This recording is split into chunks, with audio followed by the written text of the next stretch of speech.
বাংলাদেশে আমরা level playing field এখন হতে যাচ্ছে সকলের সাথে যে সুসম্পর্কের মাধ্যমে আমরা আমাদের পররাষ্ট্রনীতিকে এগিয়ে নিয়ে যেতে চাই। দুই দেশের মধ্যে দ্বিপাক্ষিক যে বিষয়গুলো আছে আমরা আলোচনা করেছি। এর মধ্যে দুই দেশের মধ্যে ব্যবসা বাণিজ্য অর্থনৈতিক সম্পর্ক সব কিছু আলোচনা এসছে এবং অবশ্যই আমাদের সকলের স্বাধীনতা সার্বভৌমত্ব অক্ষুণ্ণ রেখে যে পারস্পরিক সুসম্পর্ক রেখে পারস্পরিক শ্রদ্ধাবোধ রেখে সম্মান রেখে একে অপরের সাথে যে সম্পর্ক সেটা আমরা এগিয়ে নিয়ে যাওয়ার জন্য আলোচনা হয়েছে। সাথে সাথে আমাদের এই আঞ্চলিক সহযোগিতার বিষয়টা আছে সেটাও আলোচনা হয়েছে। আমাদের পুরো সাউথ এশিয়া দক্ষিণ এশিয়ার যে আঞ্চলিক সহযোগিতার মাধ্যমে আমরা কী করতে পারি পুরো অঞ্চলটাকে নিয়ে আলোচনা হয়েছে। দুই দেশের মধ্যে যে সম্ভাবনাগুলো আছে ব্যবসা বাণিজ্য অর্থনীতি যে সম্ভাবনাগুলো এগুলো আমরা আলোচনা করেছি।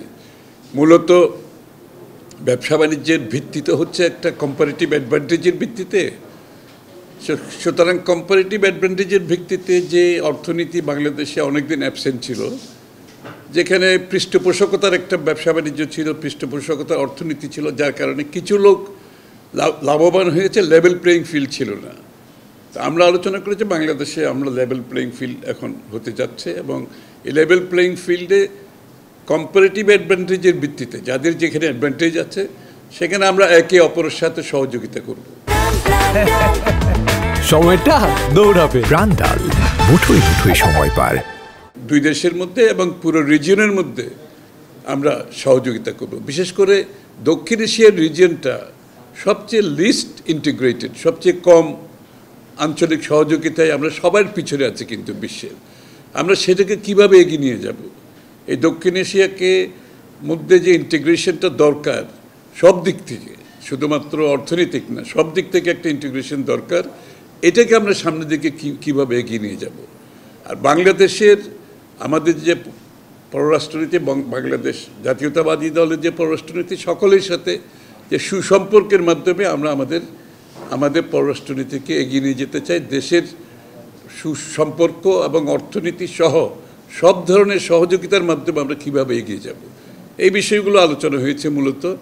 এবং আমরা মনে করি এটা লেভেল প্লেইং ফিল্ডের মাধ্যমে বাংলাদেশের জনসাধারণ যেখানে উপকৃত হবে, বাংলাদেশ যেখানে উপকৃত হবে, সেই ধরনের একটি অর্থনৈতিক প্রক্রিয়া যেটা বিগত দিনে অনুপস্থিত ছিল, আমরা মনে করি সেটা আমরা সবার জন্য সমান অধিকার রেখে লেভেল প্লেইং ফিল্ড রেখে এই বাইল্যাটারালি দ্বিপাক্ষিক এবং আঞ্চলিক সহযোগিতা আমরা সামনের দিকে এগিয়ে নিয়ে যাব। মূলত এটাই, আর কিছু না। Thank you.